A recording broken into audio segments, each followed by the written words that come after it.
Students of class 11, this one is an important video for you in the sense that you might have, definitely will have, MCQs, multiple choice questions based on your writing section. So it is of paramount importance that you listen everything very, very clearly. First of all, you need to understand that there are business letters in your writing section and there are notices. Now, notices are something that you're doing for quite some time, but you have to be proficient in every single type of notice. What should be at the top? The name of the organization. Leaving a line, it will be the notice. Leaving a line, it will be the date. Leaving a line, it will be the title. And then the notice starts. There are notices on 100 different topics, and you must practice as many topics as is possible by you. So that is very much important to understand. Secondly, and the most important thing is that you have to be proficient in writing business letters. Now, business letters are like inquiry letters, complaint letters, placing order, cancellation of order, replies to orders, etc. etc. You have to understand every single type and practice as much as possible.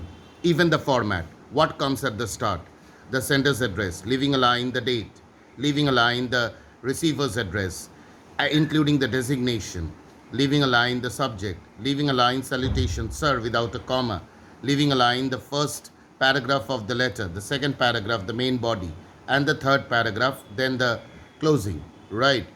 And you have to understand that there are 100 different types of placing orders, cancellation of orders, inquiries, complaint letters, etc. Now the problem is that the CBSE in the different books that are coming up in the online version right now, which we are getting from different parts of the country, they are making sure that students know every part of it. There can be fill in the blanks at the top, there can be fill in the blanks at the middle, there can be fill in the blanks in the main body. So practice, practice and practice is the key of this. Even in the case of notice, you need to be proficient about the format, and in the case of letters. So anywhere there can be a fill in the blank, and you have to understand what exactly should be over there. And the format has to be prepared in that way, and you have to be very clear to understand that you know that what should come over there based on the theme of the letter. So that is how you need to practice. The fill in the blank can appear anywhere. And the problem is that in the four options, at least two of them look very, very similar. So that is how you're going to work. Practice very, very hard. Thank you.